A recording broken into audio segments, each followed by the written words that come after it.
Listen up, you weak, penniless little woman. I have already submitted the divorce documentation. This home, every item inside it, and the high end vehicle are all my property. Once this concludes, I will be marrying my fiancé. My husband shouted at me, declared the divorce, and expelled me while I was critically unwell. He seized everything, believing he had triumphed. He was profoundly mistaken. Merely days later, he would be the one phoning me in tears. Before the narrative commences, please indicate in the comments which region you are viewing this story from. Remember to like and subscribe so the channel can continue to develop and provide you with more captivating narratives. Nala Abo rested in the enormous bed. The linens felt chilly, yet her entire frame was feverish. The delicate nightgown she typically wore at home was drenched with perspiration stuck to her forehead. Her throat was parched and painful. Each inhalation brought a stabbing ache. She had been confined to bed in this incapacitated state for 2 full days. That morning she had requested her husband, Zir and Kruma, to purchase some antipyretics and antibiotics for her, but it was now the middle of the night and Zir had not come back. The sizable suburban Atlanta residence was hushed, unnervingly quiet. All she could perceive was the clock on the living room wall, ticking as if tallying the final moments of her endurance. Nala attempted to grasp the water glass on the bedside table, but her hands quivered uncontrollably. The glass fell, shattering on the dense area rug and spilling the remaining water. All Nyala could manage was to shut her eyes, bearing the hopelessness. Zira had transformed over the previous year. Ever since his promotion to department head at his firm, his demeanor had grown conceited. He frequently returned home late and was swift to censure Nala for any and all matters. The breaking point arrived 3 months prior when Nala began coughing regularly and feeling easily worn out. Zia never exhibited sympathy. On the contrary, he labeled her the sickly woman. He appeared to have forgotten that Nyla was the spouse who had supported him since they possessed nothing, back when they resided in a confined leased apartment in Brooklyn. A sound echoed, a luxury car entering the driveway. Nyla felt a slight measure of relief. Finally, Zia had returned. Surely he had brought the medication. Nala tried to sit upright, propping her sore back against the headboard. She waited for Zia to open the door and deliver the drugs. The front door banged shut, followed by heavy, rapid footfalls. They were not the steps of a concerned individual. They were the steps of an irate person. The bedroom door swung open, revealing Zia's tall, upright form. He still wore his flawless designer shirt. His hair was perfectly styled and his face was attractive, but the stare he aimed at Nialo brimmed with icy animosity. In his hands there was no pharmacy bag.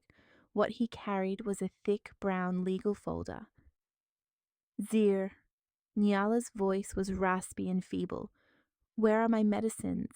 My head aches terribly, dear. I have a fever. Zir laughed, a dissonant, grating sound. Medicines? I brought something far superior to medicine. This is a remedy for both of us, a cure for my existence, Zir announced. He strode over and tossed the brown folder onto the duvet, covering Nala's legs. Nala shuddered, gazing at the folder in bewilderment. What is this, dear? Open it unless you wish to perish from curiosity, Zia retorted in a frigid, slicing tone.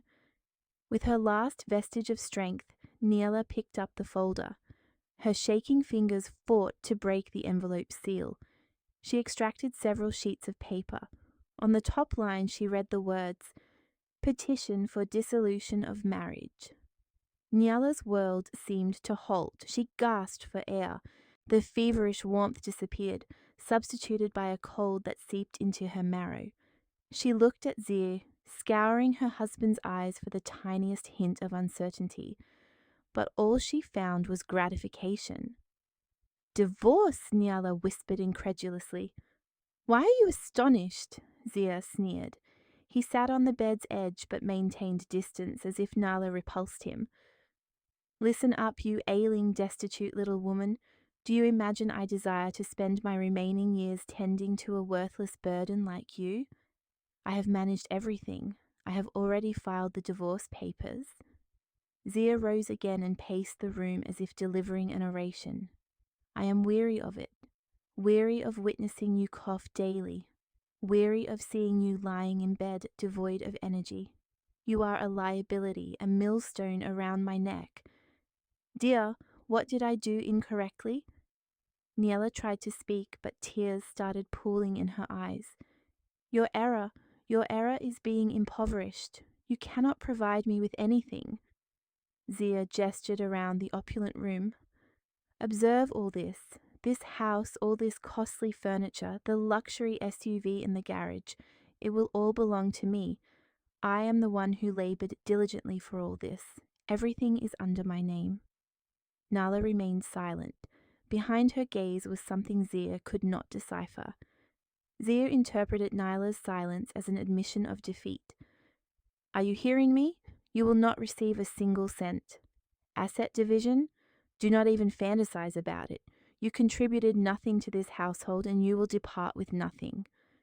Then Zia uttered the words that demolished what little remained of Nayla's heart. When this concludes, he said, his face beaming, I am wedding my fiancée, Anna. He paused for effect. She is far healthier, far more beautiful, and most significantly, she comprehends my standing as a prosperous man, unlike you. Nala closed her eyes. So there was another woman. The name was unfamiliar, but the agony was utterly genuine. I do not wish to see your face in this dwelling again tomorrow morning, Zia added cruelly. I am allowing you until dawn. Vacate this house tomorrow morning. Do not take anything except the garments on your unwell body. Zia looked at Nyla, who was now weeping silently. Hot tears streamed down her pallid cheeks. Weeping will alter nothing. The papers are already filed. The procedure will be swift. Zia then turned and adjusted his shirt.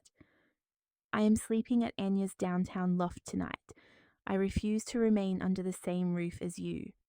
He paused at the door. Tomorrow morning I am dispatching someone to verify your departure. Nala wanted to scream. She wanted to curse him, but all her vigor was depleted. She could only watch her husband's back vanish behind the door. The bedroom door slammed shut. Then came the slam of the main door. A moment later, the roar of Zia's SUV departing the driveway. Nyla was alone, critically ill, divorced and expelled.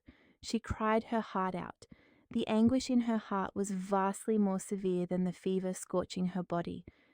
She wept for her shattered marriage and for the brutal betrayal. After weeping for 15 minutes, Nyla stopped. She gasped for air, harshly wiping away her tears. Amid the torment, something else emerged, something icy, rigid, and scheming. Her face, which had been pale, now solidified into resolve. She fumbled beneath the pillow. It was not the one she typically used. It was an extra pillow she always kept there. Her fingers contacted a hard, slender object. She pulled it out. It was a cutting-edge smartphone, considerably more advanced than the old phone she used to keep on the nightstand. That phone was her sole secret, an item Zia did not even know existed. The phone lacked a pattern lock. It opened with her fingerprint. The screen illuminated, showing a plain white backdrop. There were no social media applications, only encrypted business apps. Neela opened a solitary contact, saved under the name Director Imani Nkosi. She pressed the call button. Her heart was thumping, not from illness, but from the fury beginning to swell within her. The call connected on the first ring. A woman's calm, professional voice answered on the other end. Good evening, Miss Nyla. You're calling at this hour. Are you well? I was informed you were unwell. Nyla took a deep breath, attempting to steady her quivering voice. Director Nkosi, she said, her voice hoarse but sounding extremely cold. Contingency plan, activate it. A brief silence ensued on the other end. Then Director Enos's voice grew serious. "Understood, ma'am. What has transpired?" "I was evicted," Nyala stated. "Zia divorced me. He believes I am a useless, sickly pauper." "Good heavens, the sheer audacity of Mr. Zia!" Director Enosy hissed. "Director, I am ill. My fever is exceedingly high. I require medical evacuation. I do not wish to go to a standard hospital. Come to the house and retrieve me. Bring the private medical team from the King's Mountain Clinic. No sirens. Perform it quietly. I do not want anyone to know." "Understood, ma'am. The VVIP medical team will arrive in 30 minutes. I will come to fetch you personally. Can you endure?" Nala looked at the divorce papers on the duvet. With her remaining strength, she crumpled the paper in her fist. "I must endure, Director. The game has merely commenced." She terminated the call. Her body still trembled from the fever, but her eyes now gleamed with sharpness in the room's darkness. Zia had just committed the gravest error of his life. He had just cast out his wife. He did not know he had just cast out the proprietor of Ebo Holdings, a global corporation with a net profit of $1.5 million monthly. Nala waited in suffocating silence. Each tick of the wall clock sounded like a hammer blow. She tightly clutched her secret phone. Her mind was chaos.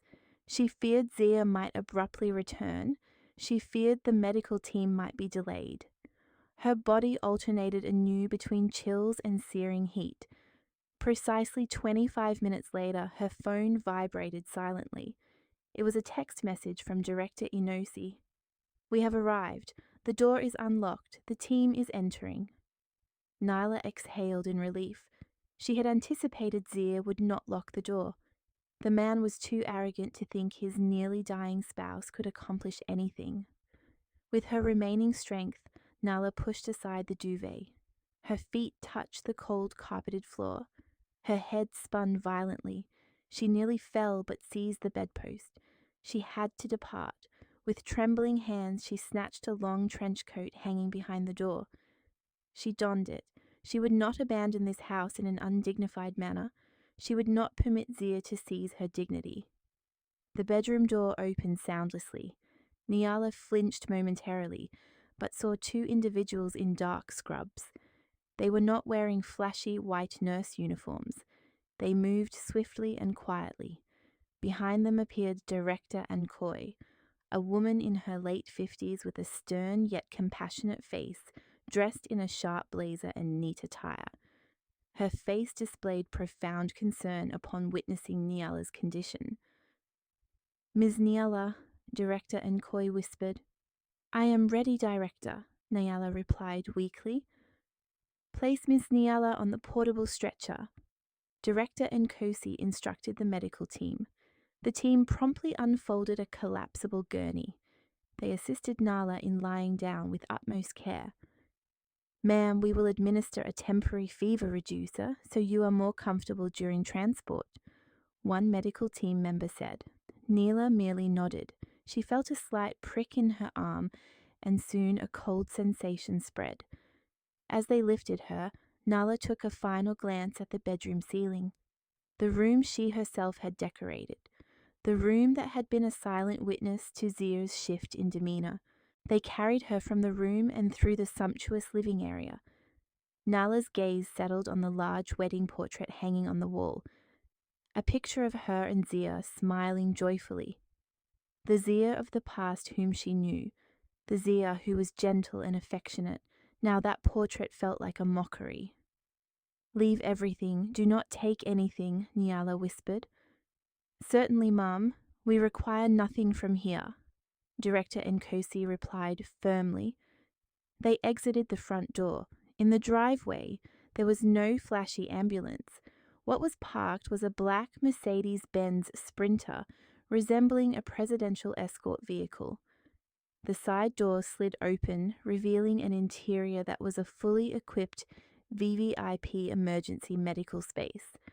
Meanwhile, in a luxury downtown loft, Zia was laughing heartily.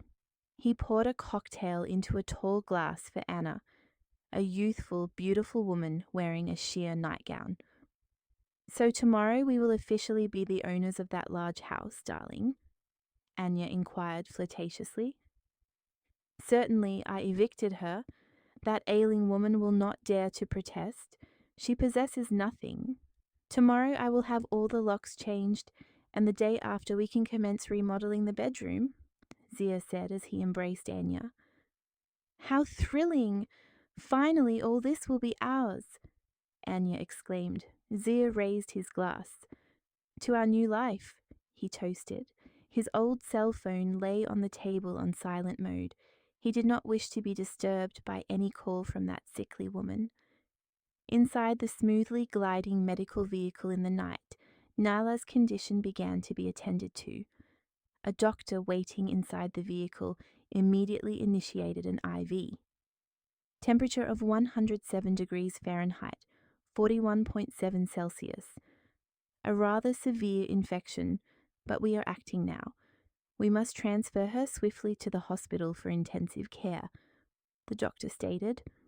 Director Inesi sat in a chair adjacent to Nala's gurney. She observed Nala's pale face with a worried expression. "Ma'am, you must be strong. We have prepared everything at the King's Mountain Clinic." Nala closed her eyes. The fever reducer was beginning to take effect, diminishing the dizziness. Her thoughts drifted to the past. 5 years ago, at the inception of this entire secret, Zia had just been laid off from his first job. He was despondent for months. Neela, who was then merely a simple homemaker, tried to console him. Zia started becoming sensitive about finances. He prohibited Neela from working, citing pride. "Your duty is to be at home. I will earn the income," he insisted, even while unemployed. But Neela, who secretly held a degree in pharmacology, felt frustrated. She had numerous ideas. In her spare time between household chores, she began experimenting in the kitchen. Not cooking, but formulating skincare products using organic herbal components. She recalled ancient recipes inherited from her grandmother. She utilized all her personal savings to purchase high-quality raw materials. After months of testing, she successfully created a facial serum and a brightening cream with astonishing effects. She tried them on herself and the results were incredible. Zia, occupied with job hunting, paid her no heed. He only knew his wife was occupied playing in the kitchen. Nala mustered her courage. She opened a small online store. Initially, she only sold to acquaintances, but her products became famous through word of mouth. Orders skyrocketed. It was then that Zia secured a new position. His salary was quite good. He started becoming arrogant. He frequently saw Nyala busy until late at night on her old phone, responding to customer orders. "I provide you money and you remain glued to that phone. It seems you have nothing to do," Zia yelled one night. Nyala simply stayed silent. She had just closed a sale worth $30,000 that very night. The turning point was when she met director Imani Inozi at a seminar for women entrepreneurs. Neela attended as a participant. Director Nkosi was the invited speaker. Director Nkosi was a former high-ranking executive from a multinational corporation who had chosen early retirement. Nala mustered the courage to meet Director Nkosi after the event. She displayed her products and a handwritten business proposal. Director Inosi was astonished by Nala's potential. "This product is superb, Miss Nyala, and your business strategy is exceptionally solid," Director Nkosi had stated. In brief, Director Nkosi agreed to join not as an investor, but as a partner. Director Nkosi desired to work again and perceived Nyala's vision. They founded Asbo Holdings. Nyla was the proprietor and the intellect behind all the products. Director Inosi was the CEO, the company's public face. Nala requested one thing, that her name not appear anywhere. She desired to remain Zia's ordinary spouse. ironically with the assistance of director Nkosi's network. She hoped that Zia, by succeeding in his new job, would become a superior husband. But Nala was mistaken. The more prosperous Zia became, the more conceited he grew. AH, on the other hand, expanded explosively. From skincare, they diversified into luxury fashion.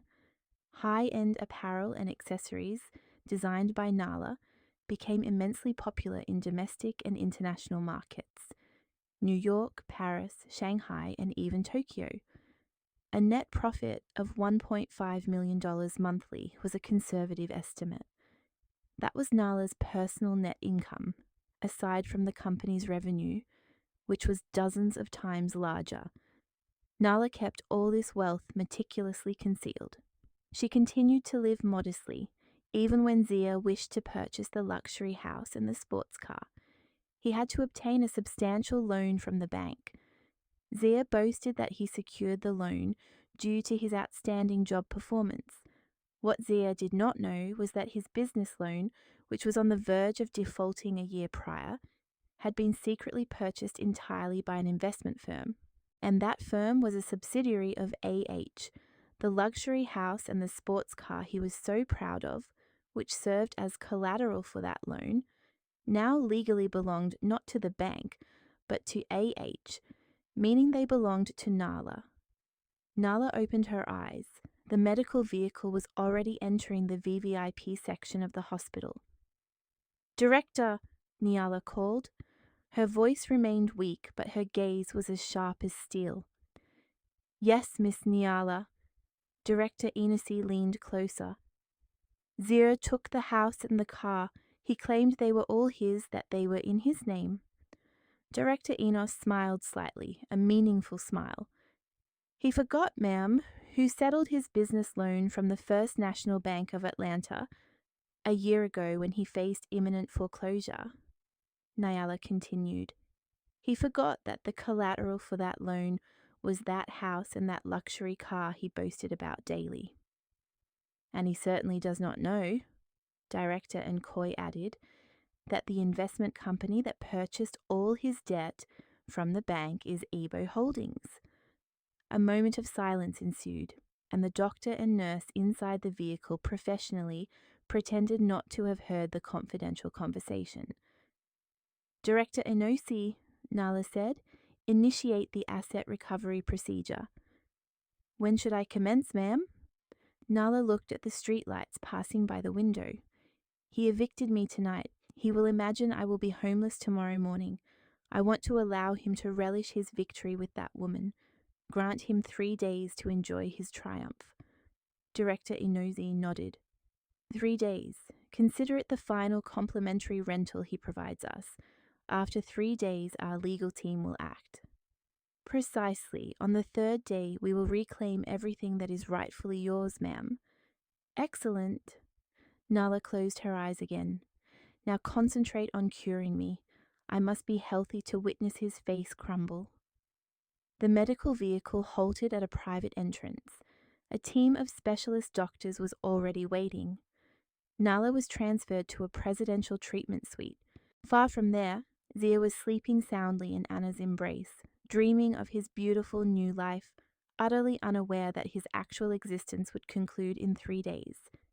The victory was excessively sweet for Zia. He awoke in Anna's luxurious loft. The morning sun streamed through the tall windows, bathing the room in golden light. Anna was still sleeping beside him, tightly clutching his arm. Zia observed her pretty face and smiled contentedly. He had accomplished it.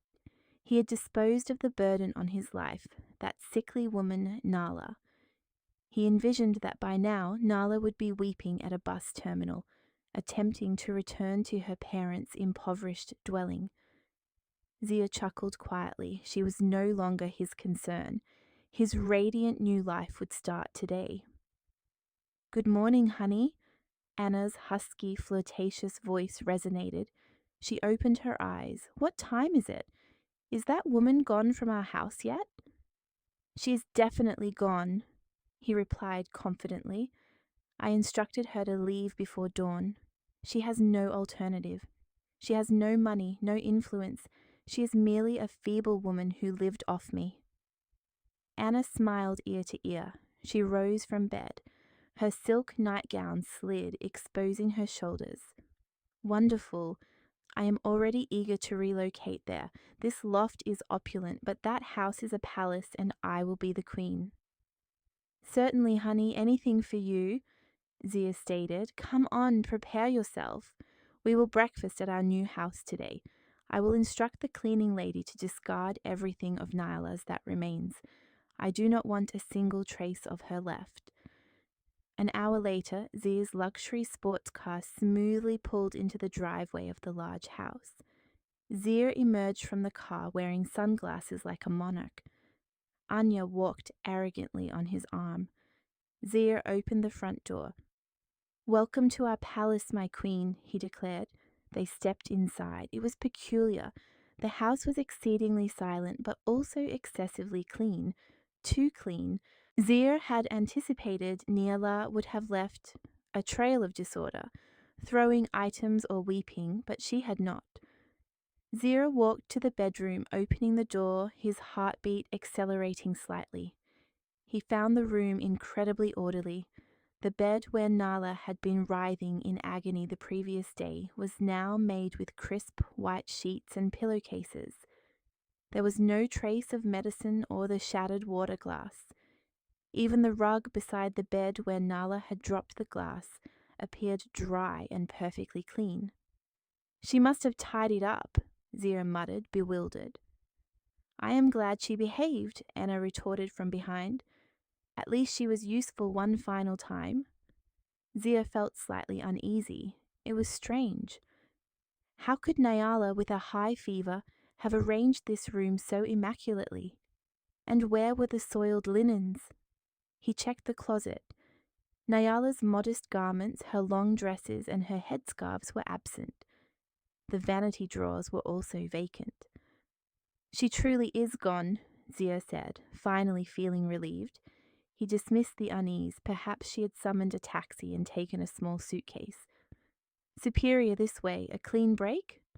"Certainly it is clean. Now let us measure this room," Anna exclaimed excitedly.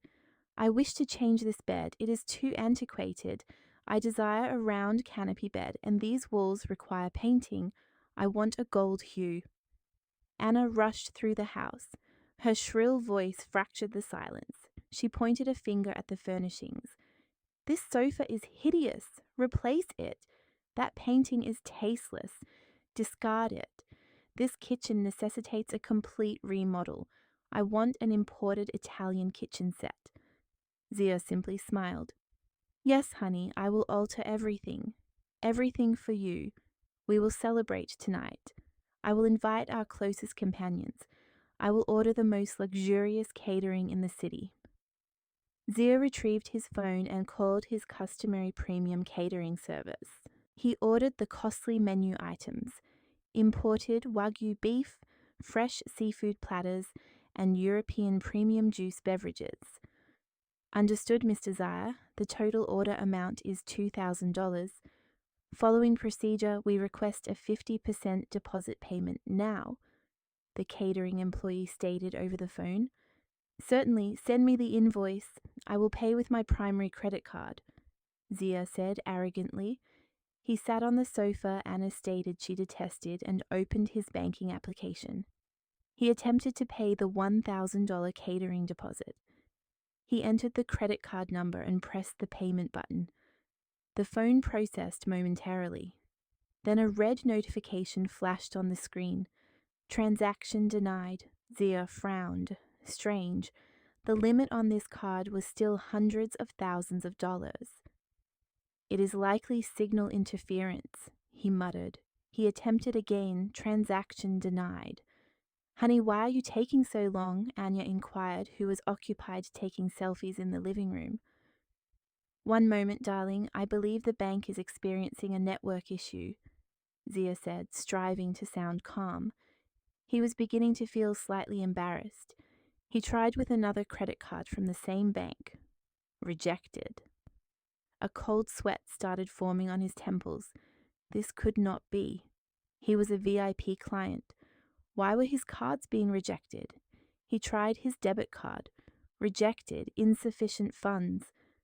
Zia's eyes widened. Insufficient funds. Impossible. His salary had been deposited 3 days prior. He swiftly closed the payment app and opened his main mobile banking application. His heart pounded. He entered his password. The screen loaded and then a message appeared. Access blocked. Please contact your nearest branch. Zia's body stiffened. Panic began to spread through his chest. This was a catastrophe. He could not access his payroll account. He could not utilize his credit cards. Zia, the catering individual, phoned me. He states the payment is still rejected. How humiliating, Anna yelled. Her face was now creased. Relax, honey, relax. Zia was panicking. He recalled he still possessed an emergency account at another bank, an account he scarcely used, and which was not linked to any credit facility. The balance was not substantial, but there were probably a few thousand remaining. With trembling hands, he attempted to pay the catering deposit using that account. Success. Zia sighed in relief. Temporarily, he could salvage his dignity in front of Anna. See, it was a network problem, Zia stated with a forced smile. It is resolved now. The catering will arrive at 7 o'clock tonight. Anya cheered up again. Excellent. Now I need to prepare to visit the hair salon. After Anna departed, Zia's smile instantly vanished. His face was pallid. Something was dreadfully amiss.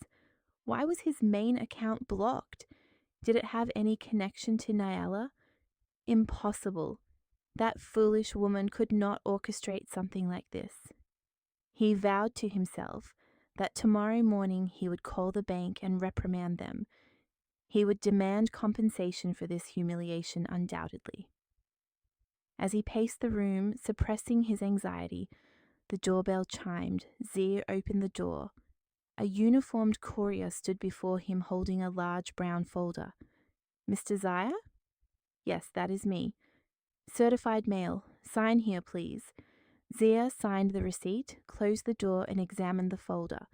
The sender was a very expensive-sounding law firm, Vega Associates.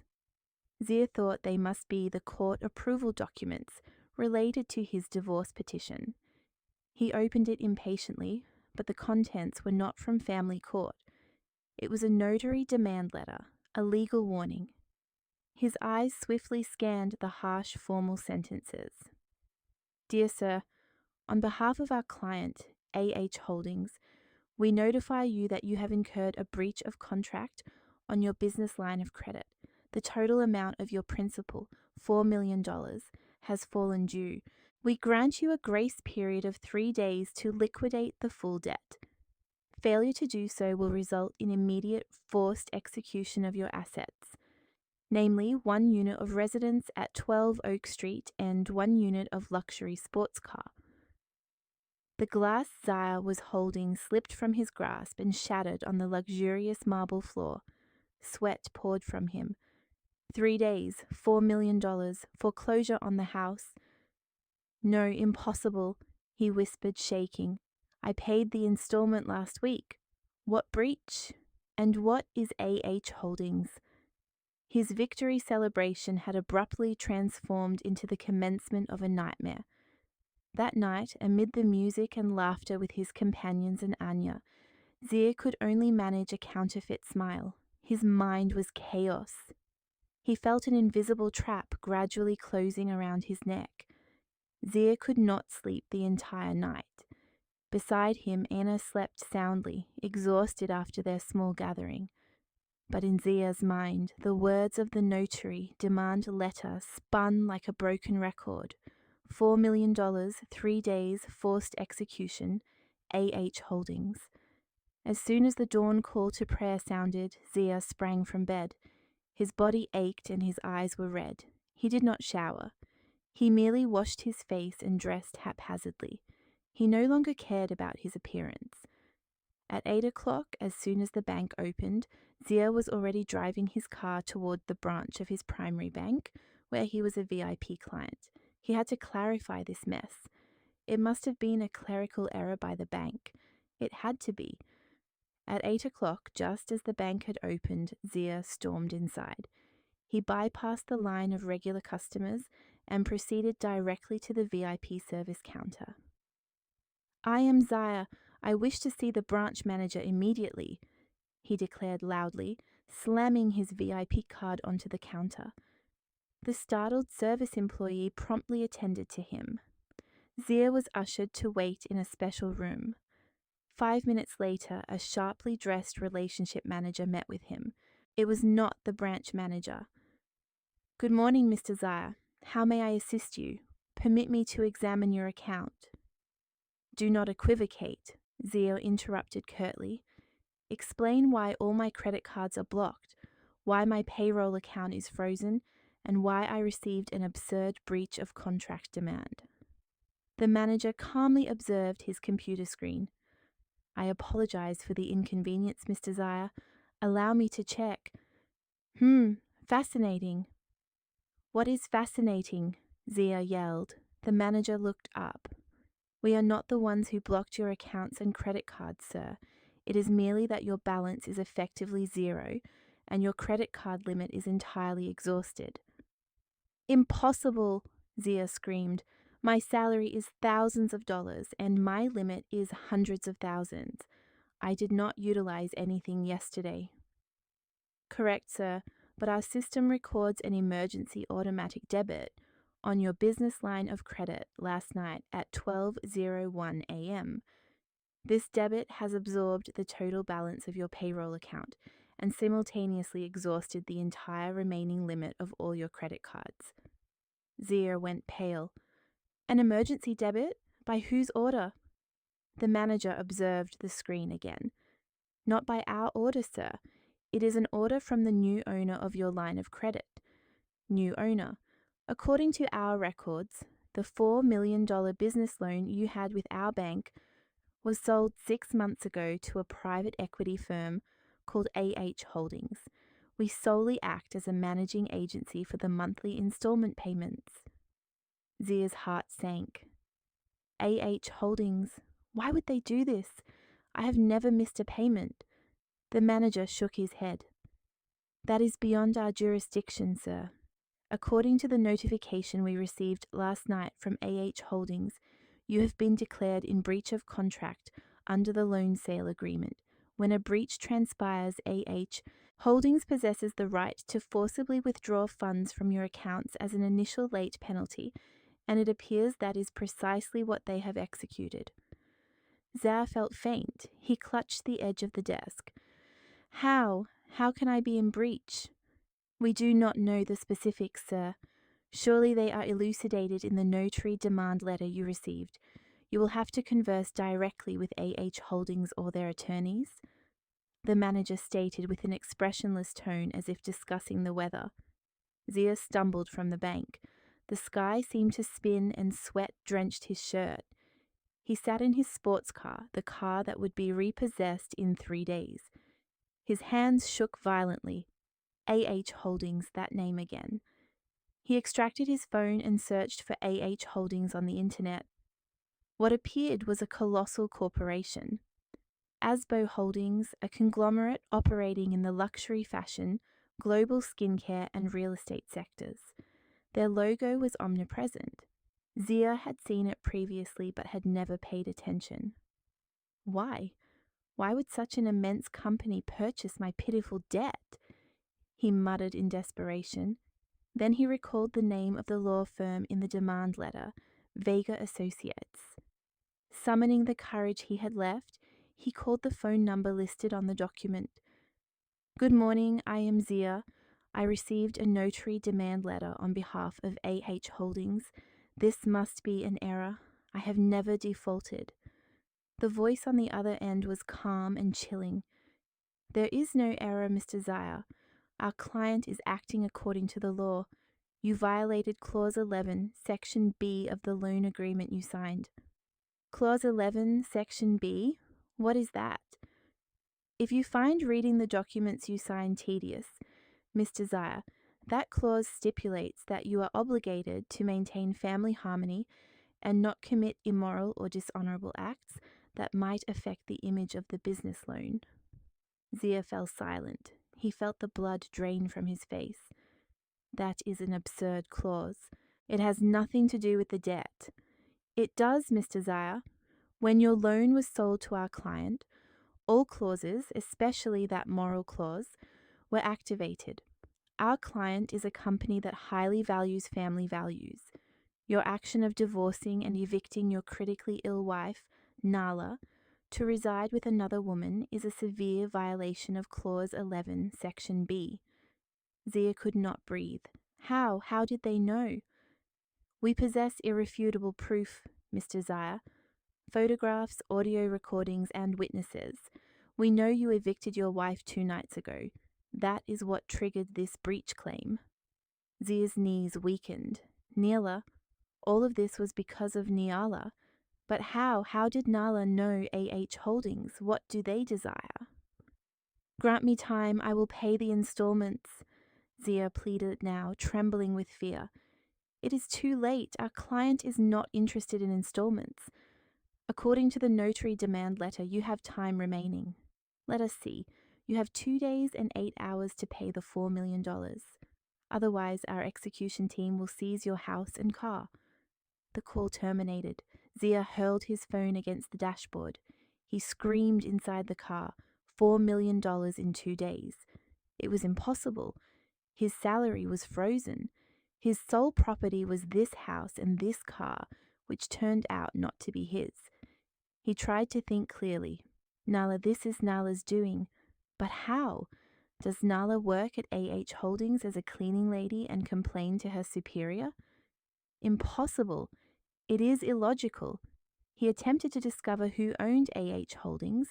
He opened a business news portal.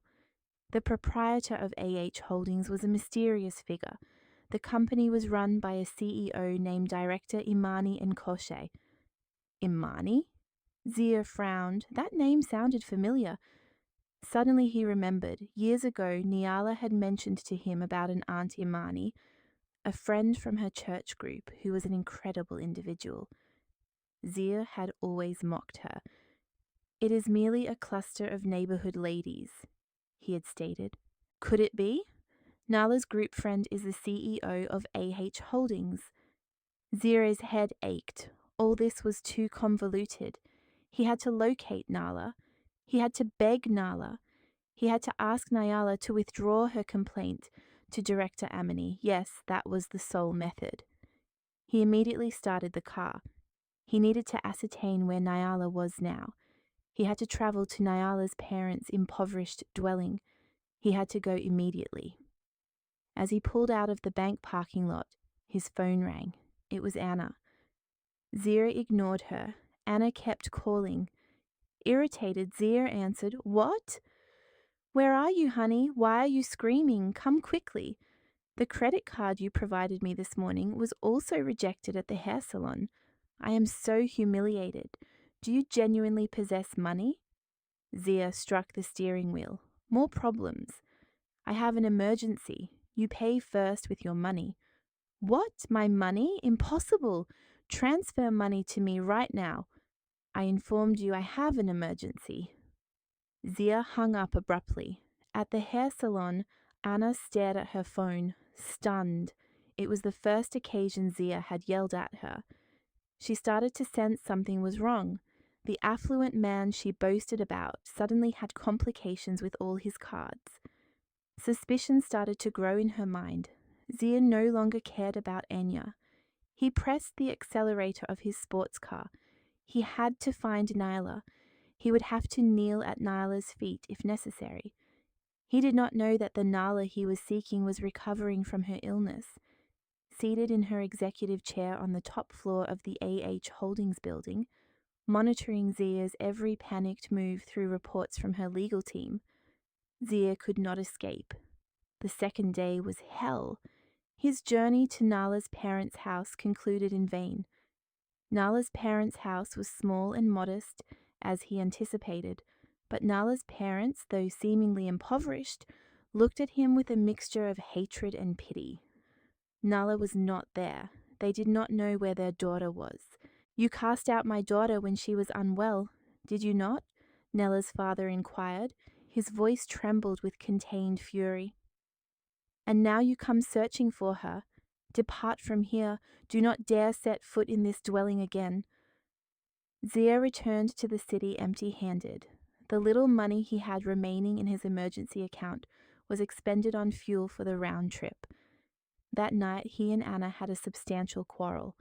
Anna wanted to know what was transpiring. On the verge of the abyss, Zia finally confessed. He stated he had an administrative issue and his accounts were temporarily frozen. Anna was not foolish. She saw the notary demand letter on the table. 3 days, $4 million, foreclosure.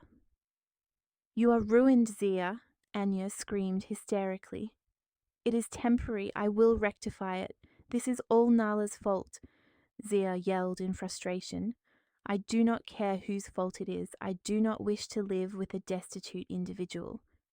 That night, they slept in the cold, luxurious bed, back to back. Zia could not close his eyes. The countdown in his head kept running. Tomorrow was the 3rd day. The morning of the 3rd day was the most terrifying of Zia's life. The sun rose, but it felt like the end of the world. 9 o'clock. As he and Aina ate breakfast in awkward silence, the doorbell chimed. Zia and Aina looked at each other. Their faces were pallid. Zia shook his head. "Do not open it. Pretend we are not home." The bell chimed again, this time more insistently, accompanied by loud knocks on the door. "Mr. Zia, we know you are inside. We are the execution team from the law firm Vega Associates." Zia's heart stopped. Anya started crying in fear. "What are we going to do, Zia? What are we going to do?" Anna sobbed. Zia, terrified, ran toward the rear door. He considered escaping through the yard, but when he opened the kitchen door, 2 burly security guards were already standing there. "Please remain inside, sir," they stated firmly. Zia was surrounded. He returned to the living room. When the team of lawyers managed to open the door with the assistance of a locksmith they had brought, a man in an impeccable suit walked in holding a folder. Behind him, several court-martials carried A.H. Holdings seizure stickers. "Mr. Zia, your time is up." "Precisely after 3 days," the lawyer declared in a cold voice. "By court order, we will initiate the forced execution procedure of this house and all the assets contained within to settle the unpaid debt of our client, A.H. Holdings." "No, please grant me time." Zia fell to his knees. His arrogance vanished instantly. "I will pay, I promise. Merely grant me 1 more week." The lawyer shook his head. "You are granted more than sufficient time. Our team will commence their work now. You may only take your personal items that you are wearing. You have 15 minutes to voluntarily vacate this property." 15 minutes! Anya shrieked. At that moment, Anna realized the reality. She looked at Zia, who was kneeling on the floor, weeping like a child. The man she believed was a monarch was now nothing more than a beggar. Anya's face hardened. She did not wish to sink with him. Without uttering a word, Anna dashed to her room. A bewildered Zia shouted, "Anya, where are you proceeding? Assist me." The court-martials began entering. They did not care about the drama. They started placing A.H. Holdings foreclosure stickers on the flat-screen TV, the luxury sofa, the costly paintings. Outside, the sound of a tow truck arriving to take Zia's sports car was heard. 5 minutes later, Anna descended. She was no longer weeping. She dragged 2 large suitcases that she had prepared at some point. She ignored Zoe, who was staring at her dumbfounded, and headed directly for the front door. "Anya, are you abandoning me?" Zia cried, his voice shattered. Anya halted and turned. Her face was full of animosity. "Abandoning you, certainly. I do not wish to live with a poor failure like you. I thought you were a king, but you were merely a clown." Relish your ruin alone, Zee. I summoned a cab. Farewell. Anna walked out, dragging her suitcases past the execution agents without glancing back. Zia froze, betrayed, and deserted exactly as he had done to Niela 3 days prior. The distinction was that Niela was expelled while ill, and Anna deserted him at the peak of his ruin. Time is up, Mr. Zia, a security guard stated, seizing Zia's arm. Zia was dragged from his own house. He was tossed onto the hot sidewalk. He was still in his pajamas. He watched as his prized sports car was towed from the garage. He watched as the door of his house was chained and sealed. Everything was gone. In 3 days, Zia collapsed helplessly on the concrete. Passers-by observed him strangely. The man who had been arrogant was now a spectacle. He was alone, broke, homeless, with nobody. In his extreme panic, in his unspeakable humiliation, his brain could only contemplate one name, the source of all this, Niala. He examined his pockets. His old phone was still there. He no longer knew whom to call. He wanted to curse Nala. He needed to beg Niala. He did not know. He merely needed to vent. With trembling hands, he searched for Niala, my wife, in his contacts. He pressed the call button. He did not anticipate her to answer. Perhaps the number had changed or the phone was off. But it rang once, twice, and on the third ring it connected. Hello. The voice was Nyala's, but it was not a feeble, sickly voice. It was the calm, clear, and frigid voice of a woman. Zee, who was about to rage, suddenly felt very small. He cried. His sobbing simply burst out. It was the wail of a loser. Nala! He cried hysterically. Nala, assist me, please. Nala, I do not know what occurred. They seized our house, they took the car, they expelled me, I am on the street. Nala, why did this transpire?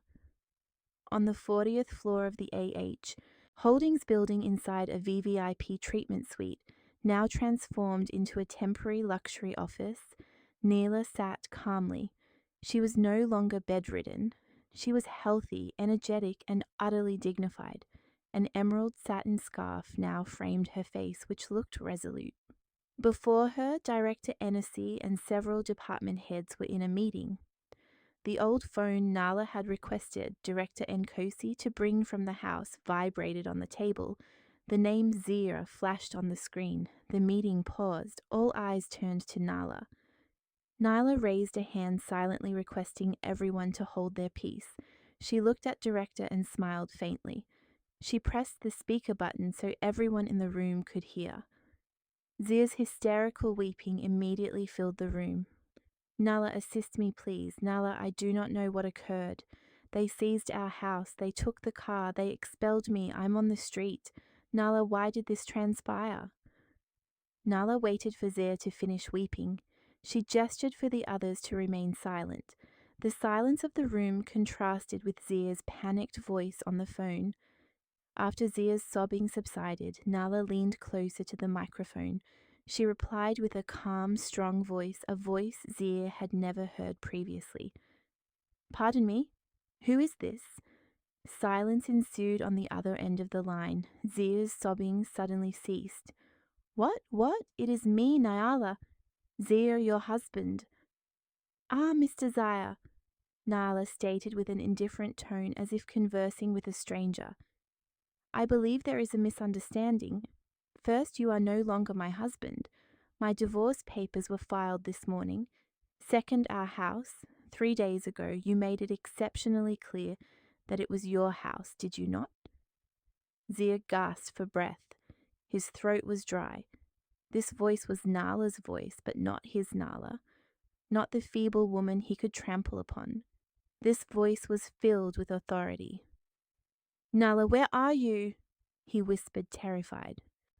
What did you execute? Your voice, are you healthy? I'm in the midst of a significant meeting at present, Nala replied. She leaned back in her chair, observing the city landscape through the massive glass window behind her. They were discussing business expansion into the Middle East, something you would not comprehend. Business, you know. Zia was confused. Nala, do not speak nonsense. Assist me. I know this is your doing. It must be that friend from your group, Director Imani, correct? You complained to her. Please, Nala, instruct her to cease all this. I will execute anything. I will return to you. I will divorce on you. I promise. A cold, cynical laugh came over the speaker. It was Nyala's laugh. Return to me. Do you imagine I would retrieve the trash I discarded? And Anya, you are too tardy, Zaya. She abandoned you an hour ago, precisely when the execution team arrived. My legal team just informed me. Zia felt as if a bucket of cold water had been dumped over his head. Nyala knew. She knew everything. She was witnessing everything. Who are you? Zia whispered with pure terror. The hair on the back of his neck stood up. Who the hell are you, Nyala? Nyala smiled. Do you genuinely desire to know, Zia? For all the years you resided with me, you insulted me, calling me a sickly, broke woman who only played with her phone. You never once inquired what I was genuinely accomplishing on my phone. What do you imply? Nala signaled to Director Nkosi. Director Inozi took over. Hello, Mr. Zaya. You are speaking with the Board of Directors of Azibo Holdings. Zia recognized the calm voice from the demand call. Director, why do you possess Nyala's phone? What is your relationship with my wife? Nyala retrieved the phone. She is not my friend, Zia. She is my right hand, the CEO who operates the company for me. Silence. Zia struggled to process the information. You inquired who I am, Nyala continued. She walked toward the window, looking down at the street where Zia would be seated like a beggar. You called the number of your impoverished wife whom you abandoned, but permit me to officially introduce myself. Nyala's voice now resonated with full authority. Hello, Zia. You are speaking with Nyala, the sole owner, founder, and chairperson of Azibo Holdings, the company with a net profit of $1.5 million monthly that just recovered all its assets from you. The phone slipped from Zia's hand, falling onto the sidewalk with a thud. Zia himself froze, his eyes wide with terror, staring at the hot asphalt. He stopped breathing. His world had not merely shattered, it had vanished. Zia collapsed onto the dirty sidewalk, petrified. His phone lay beside him. The screen was cracked, but the call was still connected. He could hear Nyala's calm breathing on the other end of the line, a stark contrast to the frantic pounding of his own heart. No! Impossible! Zia whispered, his voice broken, refusing to believe it. This must be a nightmare. Nala, you are lying, correct? This is all a falsehood. Nala's voice returned cold and impassive. I do not possess time for falsehoods, Zaya. I am occupied, but since today is the day of your ruin, I will grant you a little of my time. A moment of silence ensued. Zia was still stunned, staring at the asphalt beneath his feet. Lift your head, Zia, Nala commanded. Look across the street slightly to your left. Slowly, like a broken robot, Zia lifted his head. His swollen eyes squinted in the midday light. Across the busy avenue, a blue glass skyscraper stood arrogantly. At its summit, 3 giant letters shone in the sun. A.H. Ebo Holdings Building. That building, Zia whispered, his throat dry. Yes, Asbo Holdings, Nyala replied. I'm on the 40th floor. I see you clearly from my window. You appear so pathetic seated like that on the sidewalk. She paused. The security guards in this area will expel you soon. Zia swallowed hard. Icy terror ran down his spine. Nyala was watching him. Come to the lobby, Nyala continued. I desire to see you. I desire to see with my own eyes the face of that arrogant man crumble. The call disconnected. Zia stood stunned for a full minute. His body was paralyzed. He had nothing left. The house was gone, the car was gone, Anya was gone, and now even his pride was about to be utterly demolished. He had no other alternative. Where else could he proceed? A morbid curiosity mixed with a foolish hope of being able to plead made him stand up. With hesitant steps, he rose. The pajamas he was wearing were already soiled with street dust. He walked like a zombie toward the huge glass doors of the building, ignoring the deafening car horns. The building's lobby was another world. The floor was polished, imported marble. There was an artificial waterfall on one of the walls. Dozens of immaculately dressed employees hurried back and forth, occupied with their affairs. The cold blast of the air conditioning struck his sweaty body, giving him a chill. Zia stood in the midst of all this opulence, unsure what to execute. He was like a stain on a white canvas. A beautiful receptionist looked at him with a mixture of disgust and suspicion. "Excuse me, sir, may I assist you?" the receptionist inquired. Her voice was distinctly hostile. Zira stammered. "I am here to see Nyala." "Miss Nyala?" The receptionist raised an eyebrow. "Miss Nyala, do you intend our chairperson? Do you possess an appointment?" "No, but she requested me to come here. Inform her it is Zia." "I apologize, sir. You cannot enter without an appointment." The receptionist already had the phone in her hand, clearly about to summon security. "Permit him to pass." A firm voice interrupted the receptionist. Zia turned. Director Imani Kosi was there, flanked by two burly security guards. Director Nkosi's face was calm, but her eyes looked at Zia with disdain. "So you are Zia. Permit me to correct you, Director Imani," Director Enosi stated coldly. "I am not his group friend. I am his CEO. Now follow me. Chairperson Yala is awaiting you." Zia was led through the lobby without resistance. Now all eyes were on him, a disheveled man in dirty pajamas, walking flanked by the CEO and security guards. Murmurs began to be heard. Zia wanted to cover his face, but he had no pride left. They did not take him to the main elevator. Director Enosi halted him at the VVIP waiting area in the center of the lobby. "Wait here. Chairperson Nyla will descend." Zia stood rigid. His heart was pounding so hard it hurt. He felt like a defendant awaiting his death sentence. Every second felt like an hour. Suddenly, a soft chime came from the private elevator at the end of the lobby. Immediately, all activity in the lobby ceased. The employees who were occupied moments before, the receptionist, even the security guards at the main door, they all halted what they were doing. They stood straight, looking toward the elevator. Some made a slight bow. The doors of the VVIP elevator opened. Two personal bodyguards in black suits stepped out first and stood firmly on either side of the door. And then Nala emerged. Zira gasped for breath. He could have died on the spot. This woman was Nala, but not the Nala he knew. The woman walking toward him was a queen. She was wearing a premium sapphire blue power suit that fit her body perfectly. A silk scarf of the same color elegantly framed her sharp face in a modern chic style.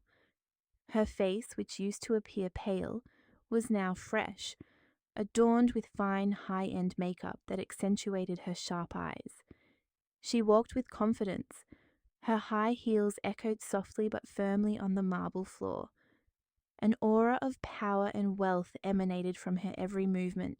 The employees she passed greeted her with respect. "Good afternoon, Chairperson." Zia trembled. Chairperson Director Nkosi immediately approached Nala and made a slight bow.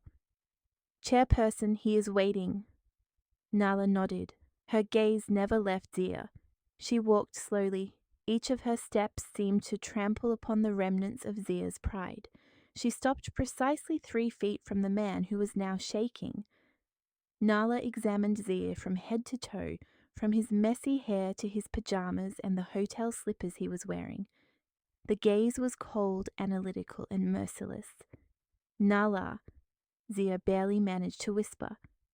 "Yes, Zia, it is me," Nyala stated. Her voice was calm and clear, and it echoed in the silent lobby. "The sickly, broke little woman you abandoned 3 days ago." Zia could not endure it any more. All his strength vanished, his knees buckled. Uncontrollably, he slumped onto the cold marble floor. He knelt at Nala's feet and wept uncontrollably. "Nayla, I am sorry. Please, Nala, I was incorrect. I was blind. I sinned against you." Zia tried to seize the edge of Nala's jacket, but his hands were shaking excessively. Everyone in the lobby was stunned. The scene was too shocking, a man hysterically crying at the feet of their chairperson.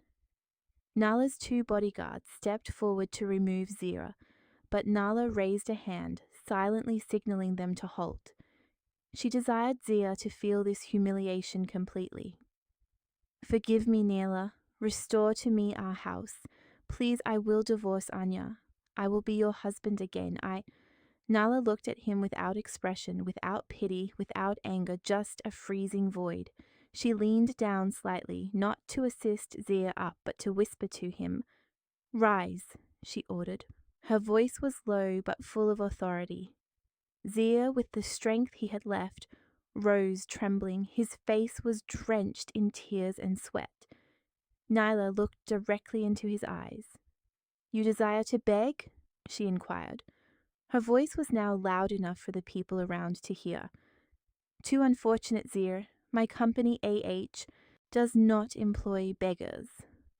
After uttering that, Nala took a silk handkerchief from her purse. Zia had a moment of hope that Nala would wipe his tears, but Nala used the handkerchief to wipe an imaginary speck of dust from the sleeve of her jacket as if she had just touched something dirty. "My company," Nala declared clearly, "does not employ beggars." After uttering that sentence, Nyala turned around elegantly. She walked back to the VVIP elevator. "Director and Cozy manage him," she stated without glancing back. "Provide him one final lesson." "Understood, Chairperson." The elevator doors closed. Nyala vanished from his sight. Zira stood rooted to the spot, shattered. The public humiliation he had just received from the woman he considered trash was 1,000 times more painful than losing his house and car. Director Inozi approached him. "Come on, Mr. Zaya, let us conclude this. There is something Chairperson Nala desires you to witness." "What else? What else are you going to seize from me?" Zia yelled in despair. "Not seize," Director Nkez said, "but to make you realize how foolish you have been all this time." Zia was dragged by 2 security guards, this time to a luxurious meeting room on the mezzanine floor. Zia was shoved into a chair inside the cold meeting room. The large glass window of the room overlooked the lobby, allowing him to see the lobby and be seen from it. Before him, Director Nkosi sat calmly, accompanied by 2 men in impeccable suits, whom Zia was certain were attorneys. Zia could only lower his head and stare at the marble floor he had already lost. He had nothing left. "Mr. Zaya," Director Nkosi commenced. Her voice was calm like a teacher about to lecture a foolish student. "You remain confused regarding how the wife you considered useless, poor and sickly, Miss Nyla, could be the proprietor of all this." Zia said nothing. He possessed no strength to respond. Director Nkosi pressed a button on the table. A large projector screen descended from the ceiling and the room lights dimmed slightly. The screen illuminated, showing a large title, AH Holdings Business and Financial Report. "Well, let us commence the lesson, Mr. Zaya. Let us return to 5 years ago." Director Nkosi stated graphs, income statements, balance sheets. Figures in billions that made Zia's eyes ache began to appear. "5 years ago, you had just been laid off from your first job. You were despondent, furious, and blamed the entire world. While you were occupied searching for a new job and lamenting your fate, your wife, whom you believed was merely a homemaker, started working in the kitchen." Zia slightly lifted his head. "Not cooking for you," Director Nkoi continued as if she could read his mind. She was formulating skincare products with herbal recipes from her family heritage. When you mocked her for being glued to her phone late at night, she was actually responding to hundreds of orders from her first customers. When you finally secured a new job and started becoming arrogant, she was secretly leasing an office for a small production space. The screen changed. Photographs appeared. A photo of a cramped office, a photo of a larger warehouse, and a photo of a very spacious modern factory, and photos of branches in New York, Paris, Shanghai, and Tokyo. Holdings, Mr. Zare, it stands for Azibo Holdings. Azibo is your wife's maiden name. This company, this building, everything you observe is hers 100%. Zia trembled violently. But how? The funds, the money. Ah, the money, Director Nkoi smiled cynically. You always underestimated her because she never requested much, correct? You were proud to provide her a monthly allowance of $300 for expenses, which you frequently reduced when you were angry. You labeled her poor. Director Nkosi pressed a button again. The screen changed. A large number appeared clearly, $1,500,000. 1.5 million. Director Nkosi emphasized every word. This is Miss Nyala's personal monthly net income, which entered an account in her own name, of which you had no notion, an income far greater than the salary of your company's CEO, the woman you insulted and evicted for being poor. Zia felt nauseous. The world seemed to spin. $1.5 million monthly plus bonuses. And your debt, Director Nkoi continued. The $4 million loan you utilized to purchase that house and that luxury car. You were so arrogant when the bank approved it, were you not? A year ago, when you almost went bankrupt from mismanaging your side businesses, your loan went into default. The bank was about to foreclose on your assets, but Miss Nyala knew. Through me, Holdings purchased your entire debt from the bank. We settled it. Zia's eyes widened. So that house and car were already the property of Holdings a year ago, Mr. Zia. Miss Nyala saved your reputation, permitted you to continue living there, permitted you to continue bragging about your supposed success. She was still attempting to respect you as her husband. She hoped you would transform. Zia's tears returned. Not tears of remorse, but tears for his infinite stupidity. He had thrown out his savior.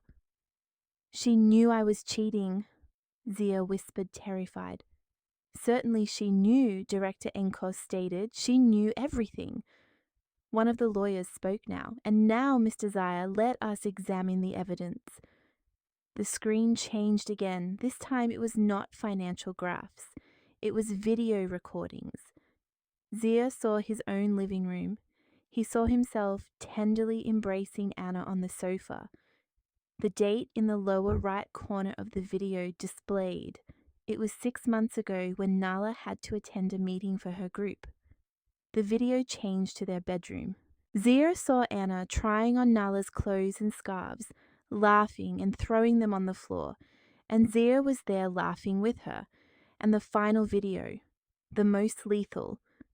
3 days ago, in the same bedroom, Zia saw himself standing arrogantly in front of the bed. He saw Nala lying weakly. He heard his own voice filled with hatred echoing in that meeting room. Listen up, you sickly, broke little woman. I already filed the divorce papers. Vacate this house tomorrow morning. Enough, Zia cried, covering his face with both hands. Cease it. Please cease it. The screen went black. The room fell silent again. Concealed cameras, the lawyer stated calmly, installed a year ago by Ms. Nyala when she started to suspect you possessed another woman. Zia was shattered. The evidence was irrefutable. He could not deny it. Nah, is she going to incarcerate me? Zia inquired desperately. Initially that was the plan, Director Enosy stated. We had prepared charges for verbal domestic abuse, abandonment, and adultery, sufficient for you to rot in jail for several years. Zia trembled with fear. But, Director Enosi continued, Snyla altered her mind. Jail is too comfortable for you. She desires you to feel something worse than jail, a life of humiliation.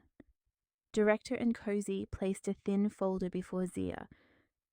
This is Ms. Niala's official divorce petition.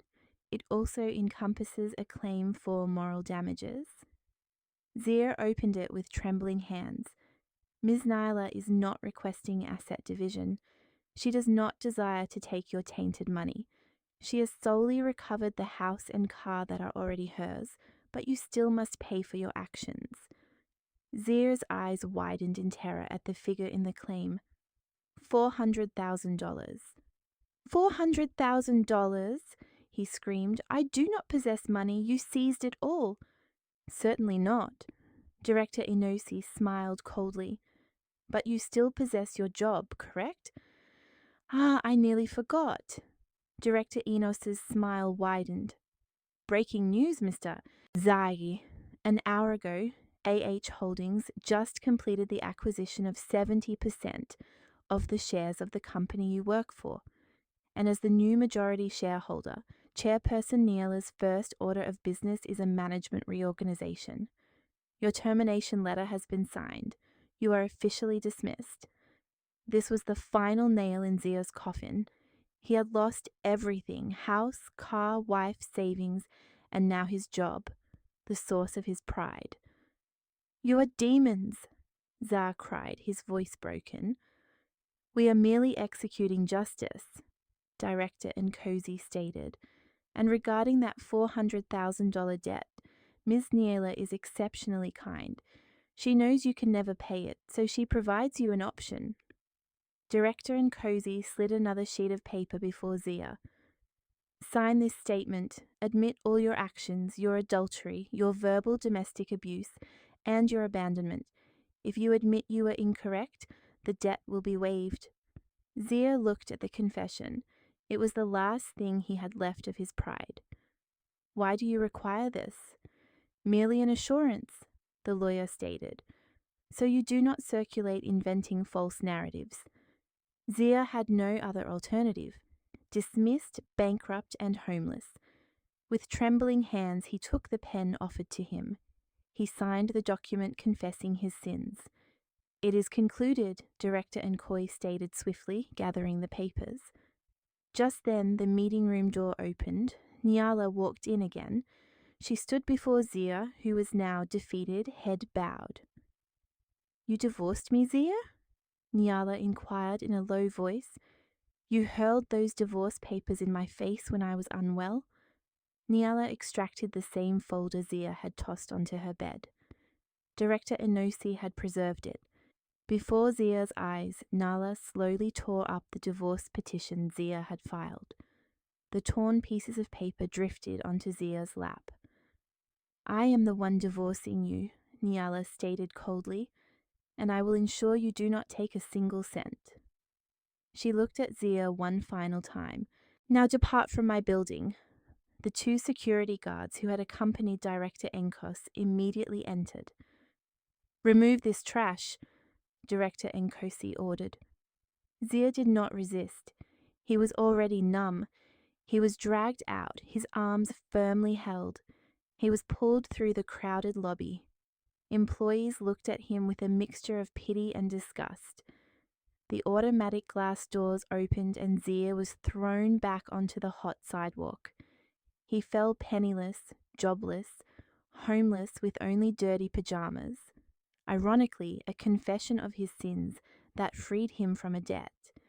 His ruin was now truly complete. For the second time that day, Zia was thrown onto the hot asphalt. The glass doors of the building closed behind him, separating him from the luxurious world he had just discovered belonged to Niala. He coughed. Street dust entered his throat. His face was drenched with tears, sweat, and now grime. For a moment he did not move. His body was paralyzed. His brain could no longer process the ruin that had occurred so perfectly and swiftly. Fired, bankrupt, abandoned by his mistress, and publicly humiliated by the wife he considered trash. The confession of his sins he had signed felt like a death sentence. Passers-by looked at him strangely, a man in dirty pajamas, crying before the lobby of a luxury building. A security guard from the building was now at the door, observing him with a sharp gaze, ensuring he did not attempt to re-enter. Zia had to depart. He could not sit there forever. With the strength he had left, he stood up. His knees were shaking. He started walking aimlessly. Where to proceed? He had no house. He examined his empty pockets.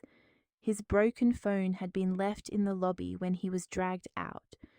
Now he truly possessed nothing but the clothes he was wearing. His stomach roared. He was hungry.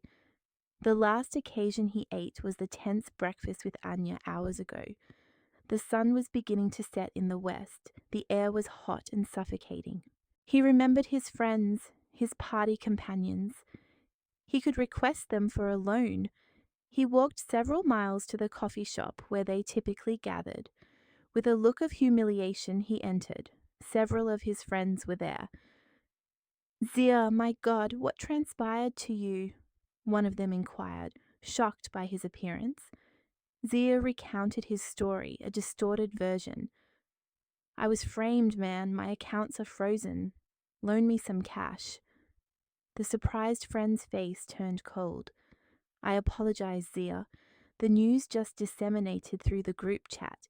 You got dismissed from the company, correct?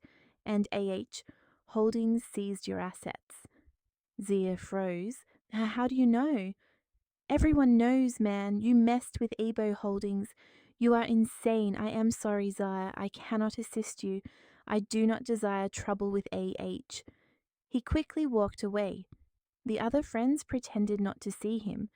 Zia was left alone in the center of the coffee shop. The waiter subtly ushered him out. He returned to the street, humiliated. He was now an outcast. No one dared to touch him for fear of Nyla's shadow.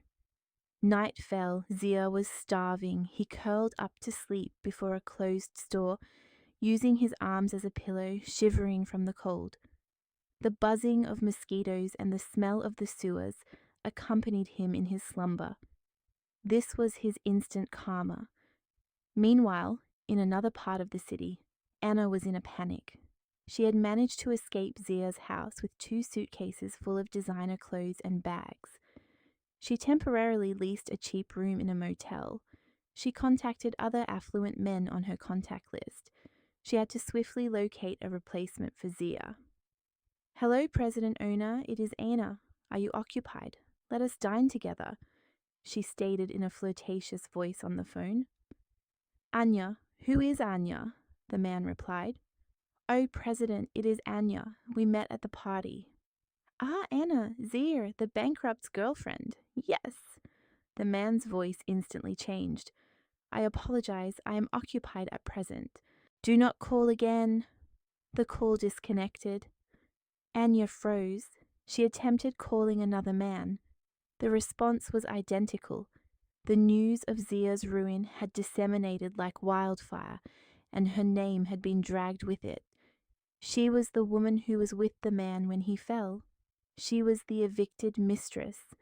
Her reputation in high society and among rich men was shattered. No one desired to come near her. Unfortunately, her misfortune did not conclude there.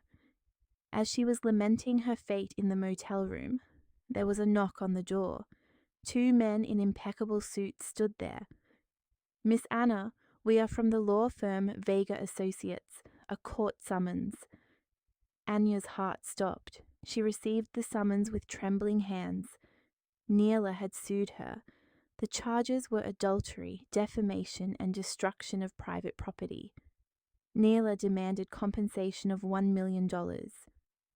$1 million, she cried hysterically. She did not possess that money. All her bags and clothes had been given to her by Zia. The following days were a nightmare for the 2 villains. Anna exhausted her money. She could not afford an attorney. She started selling her designer bags one by one at bargain prices to survive and pay for the motel room. Zia, after 3 days of hunger and sleeping on the street, finally swallowed his pride. He had to eat. He walked to the central market where the porters worked. His face, once handsome, was now grimy. He had grown a messy, unkempt beard. "Sir, do you require assistance?" he inquired the porter's foreman. The foreman looked him up and down. "You appear clean. Can you lift sacks of rice?"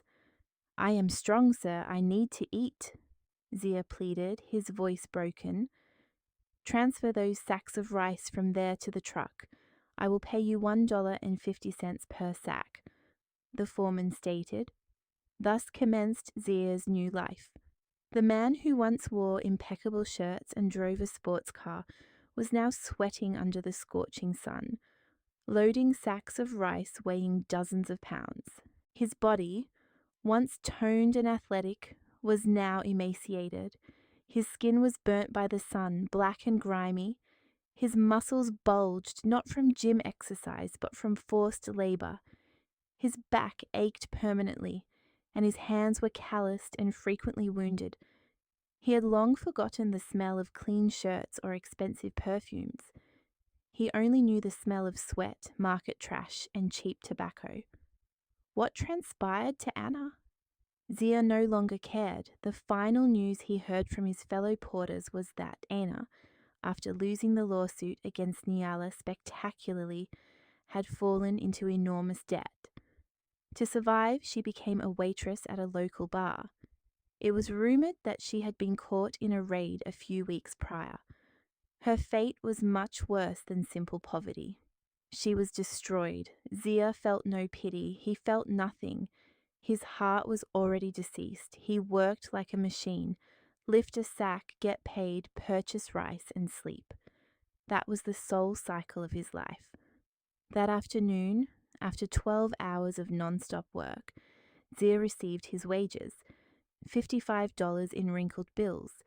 He left the market, dragging his aching legs.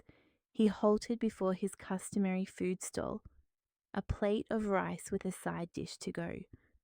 With the food bag in his hand, he walked to a large intersection. He sat on the dirty sidewalk, leaning against a traffic light pole. He opened the food bag for his only dinner of the day. Across the street, a giant video screen on the wall of a tall building suddenly illuminated. It displayed the live broadcast of a business news program. Zia halted, bringing the rice to his mouth. His plastic spoon paused in the air. On that giant screen was Nyala's face. It was a live broadcast of the Global launch event from that morning. Nyala's very clean, calm, and dignified face filled the screen dozens of feet high. A foreign journalist posed a question in English, which was subtitled on the screen. "Chairperson Nyala, you are currently one of the wealthiest and most influential women globally. What is the secret to your success?" Zia held his breath. He saw Nyala smile slightly. "There is no secret," Nyala replied. Her voice was clearly heard throughout the intersection. "I simply never ceased working. I never ceased believing in my abilities, even when the person closest to me underestimated me and called me useless." The food bag slipped from Zia's hands. The rice and the side dish scattered across the dirty sidewalk. But Zia did not care. His eyes were fixed on the screen. Up there in the sky, the woman he had labeled sickly and broke was being interviewed like a global business queen. And down here on the street asphalt, the man who had called himself a king was seated like a beggar, observing the remnants of his dinner mixed with the dust. Zia lowered his head deeply. He did not cry. He simply laughed. A dry laugh full of despair. He had lost. He had not solely lost his fortune. He had not solely lost his position. He had lost everything. The woman he had abandoned now owned the world, and he possessed nothing, not even the pride to retrieve the fallen rice. Karma had completed its mission. Did you enjoy the narrative? And which city are you listening from? Let us meet in the comments. If you liked the story, you can support me by sending a super thanks so I can continue bringing more stories like this. Thank you immensely for your sweet support. I anticipate your comments on the story. On the screen, you can observe 2 new life stories that I highly recommend. There is so much more on my channel. Do not forget to subscribe. See you in the next life story.